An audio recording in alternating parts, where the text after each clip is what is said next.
আমরা কি বললাম, অ্যারোমেটিক যৌগ। নিচের কোনটি অ্যারোমেটিক যৌগ, এইরকম কথা নিয়ে প্রশ্ন হইতে পারে। গেল। আচ্ছা, তুমি অ্যারোমেটিক যৌগ যাচাই করবা কি দিয়ে? আমি তোমাকে একটা কথা যাচাই করবা, তুমি এইটা দিয়ে 4n+2 দিয়ে তুমি যাচাই করবা আর কি। ঠিক আছে, যেগুলো আছে এগুলো দিয়ে যাচাই করলে হয়ে যাবে। তার মধ্যে এন এর মান কি হতে পারে? 0 হতে পারে, এন এর মান 1 হতে পারে, 2 হতে পারে, 3 হতে পারে, এরকম। এন এর মান যদি 0 হয় তখন এটা হচ্ছে কি নাম্বার বলে এটা জানো? এটার নাম বলে হচ্ছে হাকেল সংখ্যা বলে। এটাকে কি বলে জানো? হাকেল সংখ্যা বলে। হাকেল সংখ্যা বলে। হাকেল সংখ্যা তাহলে 0 হওয়া মানে কত? 2, এটা হওয়া মানে কত? 6, এটা হওয়া মানে কত? এটা হওয়া মানে হচ্ছে 10, এটা হওয়া মানে তাহলে কত? এটা মানে হচ্ছে 14। ঠিক আছে, ওকে। তো এটা এমসিকিউ হতে পারে, নিচে কোনটা হাকেল সংখ্যা, এটা এমসিকিউ হতে পারে, হইলো, সমস্যা নেই। 2 এর একটা এক্সাম্পল তোমারে বলি। 2 এর এক্সাম্পল মানে হচ্ছে এরকম টাইপের। এই যে 2 এর এক্সাম্পলটা হচ্ছে এরকম টাইপের, হচ্ছে 2 এর এক্সাম্পলটা কি? 2 এর এক্সাম্পলটা হচ্ছে এটা। এই যে হাইড্রোজেন দিয়ে দিলাম, এই যে হাইড্রোজেন দিয়ে দিচ্ছি, দুইটা না একটা হাইড্রোজেন, সরি দুইটা না একটা করে হাইড্রোজেন আছে। তো এটা হচ্ছে একটা সাইক্লোপ্রোপিন, বাট এটা একটা অ্যারোমেটিক যৌগ। যেগুলো লালগুলো লিখবো সবগুলো অ্যারোমেটিক যৌগ আর কি। 6 এর এক্সাম্পল যদি তোমারে বলি, 6 এক্সাম্পল তো সবচেয়ে সুন্দর এক্সাম্পল। তো আমাদের কাছে হচ্ছে কি, এই যে বেনজিন আছে, তারপর আমাদের কাছে কি আছে, আমাদের কাছে ধরো যে টলুইন আছে, ইভেন টলুইন আছে, এটা একটা এক্সাম্পল হতে পারে।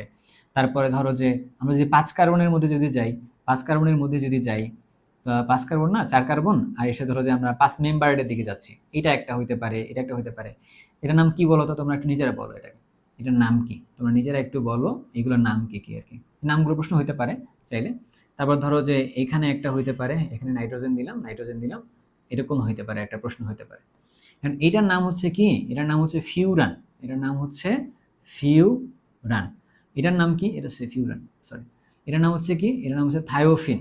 এটার নাম হচ্ছে থায়োফিন, থিন, হ্যাঁ থায়োফিন।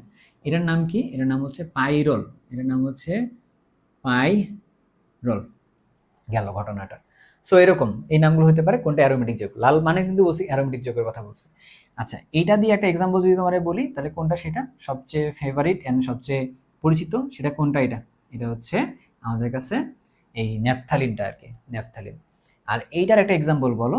এটা একটা এক্সাম্পল যদি লিখতে চাই, তাহলে তিনটা এখানে কি আছে, তিনটা বেনজিন বলয় থাকবে, তার মানে তিনটা চক্র আছে আর কি, তিনটা বেনজিন বলে তিনটা চক্র। এটার নাম হচ্ছে অ্যানথ্রাসিন। অ্যানথ্রাসিন, ন্যাপথালিন, এই জিনিসগুলো সবগুলো কি অ্যারোমেটিক যৌগের উদাহরণ। জিনিসটা খেয়াল করে দেখো একটু আর কি। তাহলে কোনটা কোনটা উদাহরণ না, তাই না? কোনটা কোনো উদাহরণ না, এটা মনে রাখতে বলতেছে আর কি। এটা মনে রাখো, যেমন ধরো এইটা একটা তোমার কাছে উদাহরণ না, রেখা যদি এরকম টাইপের থাকে, তাই না? এটা যদি একটা থাকে, এই যে double bond double bond double bond double bond, 8টা আছে, তার মানে কি এখানে 4টা আছে, তার মানে 8টা পাই ইলেকট্রন আছে। বাট একটা রিং এর জন্য হয়তো পাই ইলেকট্রন কয়টা? 6টা। আগের সংখ্যার সাথে মিলতো, বাট মিলতেছে না, এই জন্য এটা অ্যারোমেটিক যৌগ না। এটা একটা এক্সাম্পল।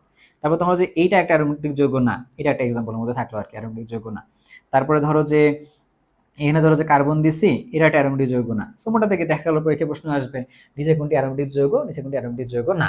এখান থেকে প্রশ্নের পার্ট চলে গেল আর কি। তার মানে আমরা 3 নম্বর ক্যাটাগরিটা পর্যন্ত করে ফেলছি।